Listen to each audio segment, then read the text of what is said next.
आइए एक कहानी सुनते हैं। एक वैज्ञानिक नाव में सवार हो रहा था। सफर के बीच में उसने नाविक से पूछा, भैया, आप विज्ञान जानते हो? नाविक बोला, क्या साहब, मैं भला नाव चलाने वाला, मैं कैसे विज्ञान जानूंगा? वैज्ञानिक बोला, आपको विज्ञान नहीं मालूम? फिर तो आपके जीवन का 25% तो बर्बाद हो चुका है भैया।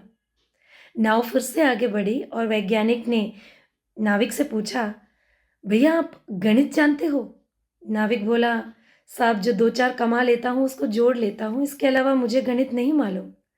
वैज्ञानिक बोला, अच्छा, आप गणित भी नहीं जानते? फिर तो आपके जीवन का बाकी 25% भी बर्बाद है। नाव फिर से आगे बढ़ी।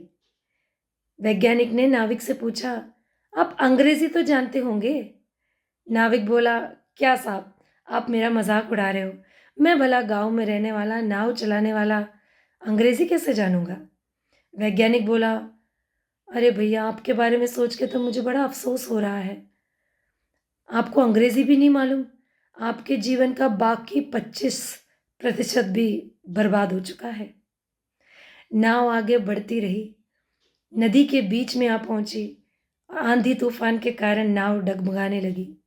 तब नाविक ने वैज्ञानिक से पूछा, साहब, आपको तैरना तो मालूम है ना? वैज्ञानिक घबराया और बोला, नहीं नहीं, मुझे तो तैरना नहीं मालूम, मैंने कभी सीखा ही नहीं है।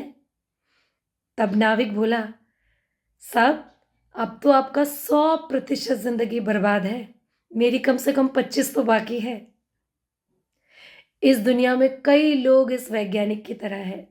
जीवन में नाम, शोहरत, सब कुछ कमा लेते हैं, लेकिन ऐसे विषम परिस्थिति में अपने जीवन को कैसे बचाना है उनको नहीं मालूम। मरकुस रचित सुसमाचार 8वें अध्याय और 36 पद में लिखा है, यदि मनुष्य सारे जगत को प्राप्त करे और अपने प्राण की हानि उठाए तो उसे क्या लाभ होगा? प्रियो, नाम कमाना, शोहरत कमाना कोई गलत बात नहीं है, लेकिन अंत में अगर आप अपने प्राण को ही खो दोगे तो उसे क्या लाभ होगा?